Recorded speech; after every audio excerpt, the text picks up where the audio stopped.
Well, back at it again. This time I'm under the car and I'm going over all of the hardware that I'm gonna need to go purchase. So right there is, nope, that's the diff protector. Where's the, anyways, there's a piece that bolts onto those four right there. I need all new hardware for that. I've got one good bolt and nut that I can use to measure. So 4 nuts and 4 bolts. Up here, from the factory, the automatic transmission only has one cross member that goes from here to here. Under here is the hole that it bolted to. There's 3 per side. And up here, over by this, there's a cap that was going over these. This is the front 2 for the manual transmission cross member. There's only 2 bolts back here and then 2 in the front. Now the conundrum I'm having is that, so these are the old ones, which I'm gonna be replacing. Those are a different size, so I have to go find those. And I just put the caps here. There's also 2 caps up here that reveal threads where the shift linkage bolts to. Oh, you can also see I've already grounded out the key lock from the, I grabbed this plug off of the automatic shifter back there. So that's basically where I'm at. I have to go get all new hardware for that, and then 2 bolts for this, and that's a good start anyways. I don't know what else I might need. Oh, I also need those. I don't know what those are though, so I'll have to find that out. And I'll be mentioning the bolt sizes and the thread pitch for all of these so that if you're doing this yourself, you'll know what you need to get. I didn't get any hardware with this. I just got all the pieces and whatnot. So you're probably going to be in a similar scenario if you were doing a manual swap yourself. So I will go over all of that once I find out what these are and what these are. I will get back to you at Advanced Auto, where we will be getting replacement automotive grade bolts. Well, I just got the rear axles and the rear diff installed with new nuts for these and bolts. The nuts you're gonna need are, oh geez, which package is it? The nuts you need, M12 by 125 for these, and then M10 by 125 for these. And you're probably gonna have to replace these because rust happens back here.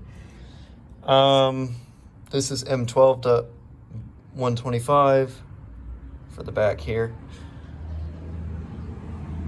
And that's pretty much all I've gotten done so far. I've been researching a lot on how to do the wiring, so I think I've got that figured out by now.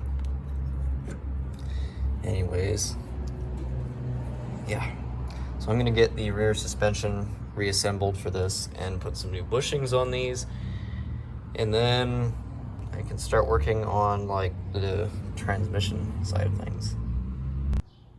Well, I just completed doing valve stem seals on all 8 of these. Some things to note: you need a C-clamp style spring compressor, this kind. The Harbor Freight, like ones that just kind of grab it, those don't fit. Still don't know the torque specs for all these, so I'll have to look that up. I put 5W30 on all of this so that it's, you know, not metal on metal. And I don't know, these are a little bit but I should clean up all right. Yeah, just gonna get this one reassembled and then move on to the other one. Also replaced the camshaft seal. That was the main reason I wanted to do this, so that I could have all the seals done, valve stem seals, etc. It's running very, very lean, so I'm hoping that a replacement fuel pressure regulator will solve that problem. If not, I'll have to look into something else, but it definitely needs more fuel. Also to note, you need to RTV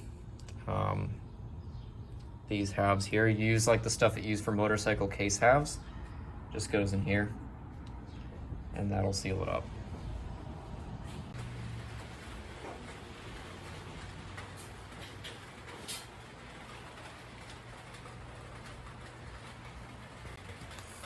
Well, I almost got this head back together. That one's ready to go on the engine. I just have 4 more valves to do on this.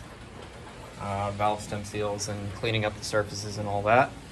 And while I was doing that, a very miraculous thing has happened.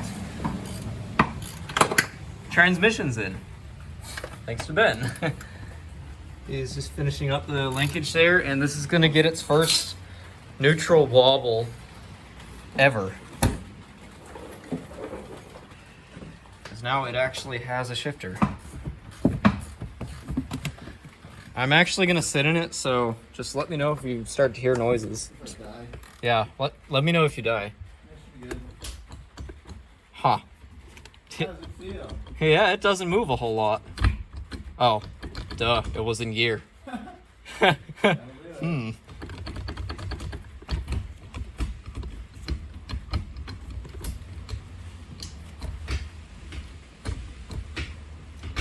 There's reverse. Straight cut gears or something? I don't know. Non-synchronized anyways.